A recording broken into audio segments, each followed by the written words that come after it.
Hello, friends, wherever you are, and thank you for dialing in. So this is our opportunity to connect via Facebook today. And while physical distance is required, we are able to connect via Facebook. And I think this is something we all have to love right now. I will host this Facebook Live session quarterly. And we will share ideas, and I'm sure we will pick up really some great ideas. Today, we will learning more about membership, care, and retention. And I'm joining by two members of the Rotary Membership Committee today. Jurita Solari is our current Vice President of Rotary International and a member of the Rotary Club of Anaheim, California. And we have with us the immediate past Vice President, Yinka Babaloa, a former Rotary International Director, and he's member of the Rotary Club of Trans-Amadi, River State, Nigeria. And we start with our first question, of course. So growing Rotary is our top internal organizational priority. And my questions to discuss between the three of us is, why is increasing membership so important? And what role does existing members' engagement and retention play in growing Rotary? Who wants to start? Oh, I can start, Holger. And it's great to be here and good to see Yinka as well. You know, it's important to bring in new members because they bring some fresh ideas and different perspectives to the club. Absolutely. And I also think that more members means more opportunity to do more for our communities and to also increase our network as an organization of friends and for the purpose of friendship and fellowship. Absolutely, no doubt. And why is it so important that we are really put efforts in member engagement and retention? Well, Holger, you know, it's very important for every Rotary member to have a valuable Rotary experience. You know, Rotarians don't join Rotary for the same reason, and it's helpful to know why each member of your club joined Rotary. You know, not every member wants to go on a website or network or do the things that all members want to do. So it's really important to find out what brings value to your Rotary Club member. They'll be more engaged and they'll stay. Thank you very much, Rita. And Holger, nobody wants to join anything that is not useful. They don't want to join anything that brings no happiness to them. So if they join, then they must be engaged so that they get value for their membership. Thank you, Yinka. And I think it's so important that clubs know what makes them so unique in the Rotary world. What is, as Rita said, what is the added value for their members? So next question we are going to discuss is, what are some specific ways clubs and districts can deliver value to their members and facilitate greater engagement? So this is some practical advice. Well, you know, Holger, I mentioned a little earlier that it's important to know why members join Rotary and what brings them value. And this can be done by creating surveys for your club members or focus groups, and also having an annual meeting to really discuss the plans and the direction the club's going. And, you know, it's critical to carve out time with each member to find out what their needs are and are they being met? Because, again, there's nothing more valuable than a valuable Rotary Club experience. Yinka. I agree with that totally. Nothing more to add, you know, according to a Volkswagen advert of many years ago. Absolutely, you're totally right. I think, and what is also important, so members have to be proud of their Rotary Club, and they have to be proud telling their friends about their Rotary Club experience. I think that's as important as proud of your own Rotary Club. Thank you. That's great, I think great ideas. So the next one is a challenging one. what if an existing club doesn't want to grow, and they would like their current size and feel like welcoming more members would never negatively affect their club experience? What are we doing if this happens? Well, Holger, in my experience, clubs that have this position tend to decline. They decline in membership, in enthusiasm, and effectiveness in serving their communities. And the best option is to encourage members that are not growing, that their club will end. And it's always good to bring in the different diverse groups into a Rotary Club to keep it alive. Yinka, what are you doing in Nigeria if this happens? Olga, we have seen that a meeting time, a particular meeting day, may not be suitable for many people in the community who may want to join a Rotary Club. So a Rotary Club not wanting to grow means denying other people who want to be part of the things that we do, denying them the opportunity. What I would say is, talk to them like Jorita said. If they still don't like the idea, leave them alone, start new clubs. Different days, different time of the week, that time and location that appeal to other members of the community. And we've seen evidences that when you create these new clubs, usually with younger people, they bring even more energy, even to the old existing club. I think that is just the way to go. Create the new clubs in the same environment. Thank you.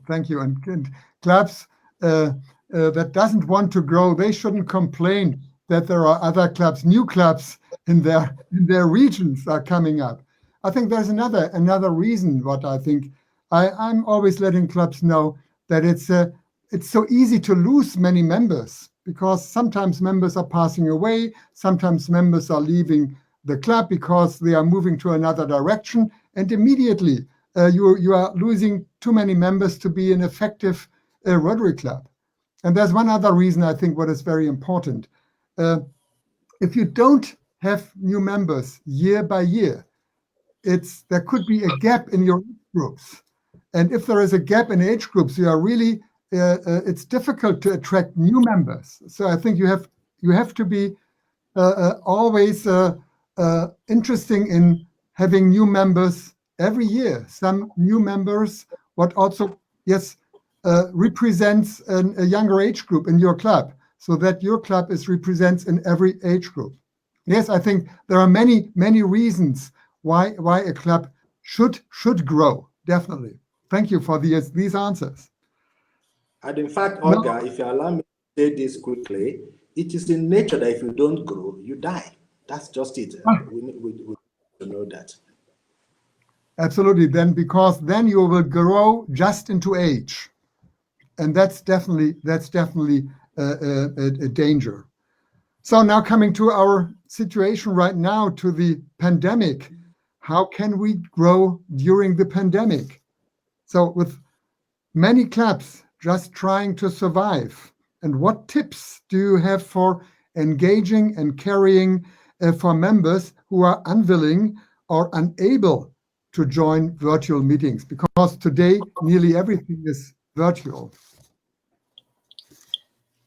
Holger, I found that it hasn't really changed in regards to bringing value to a Rotary Club member before the pandemic and as it is now. However, I also have seen and experienced Rotary Clubs adapting to the different ways to bring members value. The digital platforms are opening up opportunities to diverse and unique speakers that come from around the world, and that that they've never had the opportunity to hear before.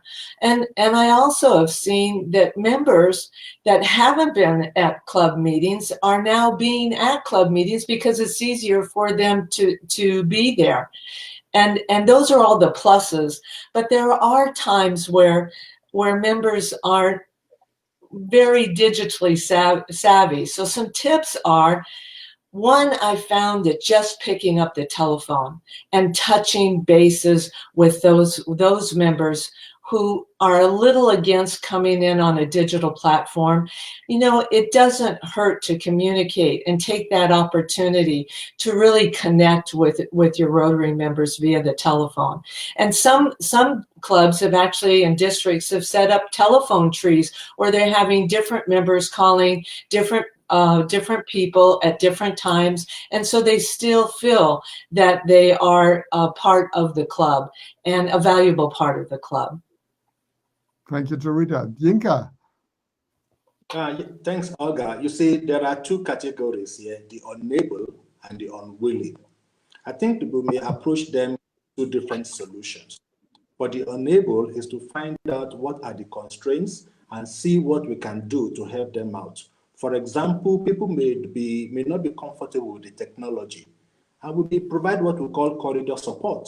There's probably a member who lives close by. We can go in there and set up things for them, or you can even meet in clusters. I live close by with Olga. I'm not comfortable with this Zoom or whatever platform it is. It's meeting time. I come to Olga's house. I just stay behind the PC, because when you meet in smaller groups, it's not as dangerous as when you meet in bigger groups. And for the unwilling, that may also be a solution, that you have clusters where people can actually have social events, and people can dial in. Other people can then dial in. That way you keep them engaged. And yes, for those also who can't do any of those, particularly for many reasons, they can also contribute to fundraising. They can make phone calls. It feels useful because they help to raise the money. There are a lot of things Rotarians are doing now as frontliners, helping to address the COVID issues. Those who can't go out may help to fundraise, and they still feel a part of the project, and they are engaged. Thank you, Yinka. Yes, I think there are so many opportunities doing things virtual. For me, it's always an opportunity to invite non-Rotarians to your club meetings, because this is our opportunity to show people what we are doing in Rotary. And this is a good opportunity to gain new members. Oh, we're coming to our last question here right now. So what are some things clubs can do to increase diversity in their clubs in times like this year? Well, Holger, I think it's important that clubs look at their community and ask themselves, does your club reflect your community? You can identify groups that may be underrepresented in your club, and then you can focus on how to reach out to them and look to see if there are any barriers that are preventing these groups from joining your club. You can provide different meeting options, or look at your dues structure. Is it time to look at maybe a tiered dues structure?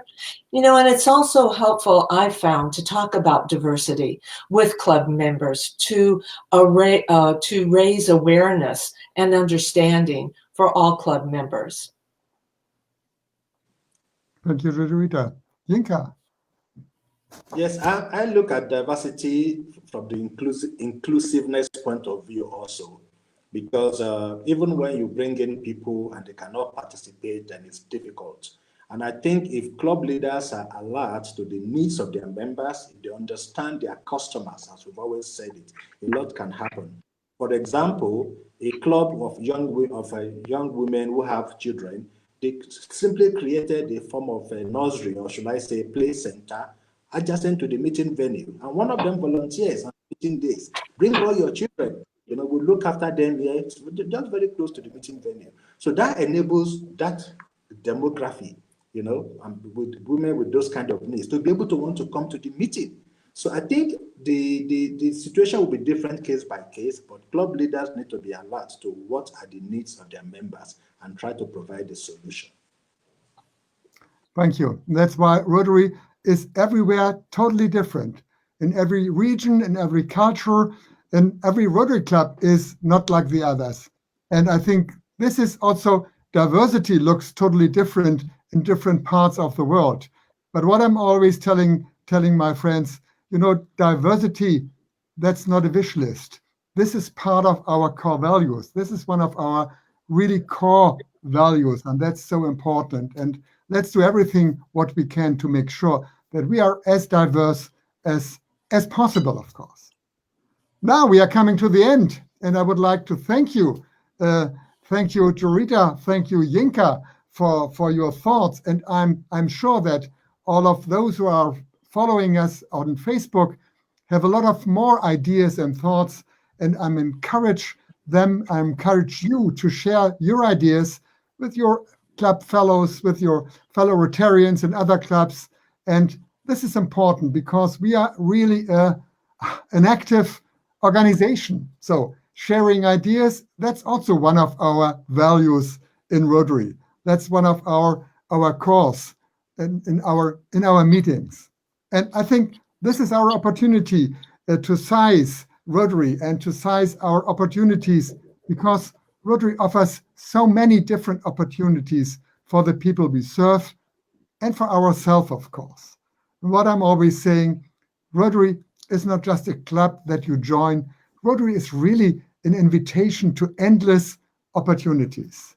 So let's use these opportunities. And I thank you. It was a great pleasure to be with you today. And I'm looking forward to have something like this today, Facebook online session in a couple of months, probably in 2 months. Yes, and you will hear about us. And thank you. And it was a great pleasure for me, and I'm sure it was a great pleasure for Dorita and Yinka. Thank you. Thank you, and bye-bye. Thank you, Holger.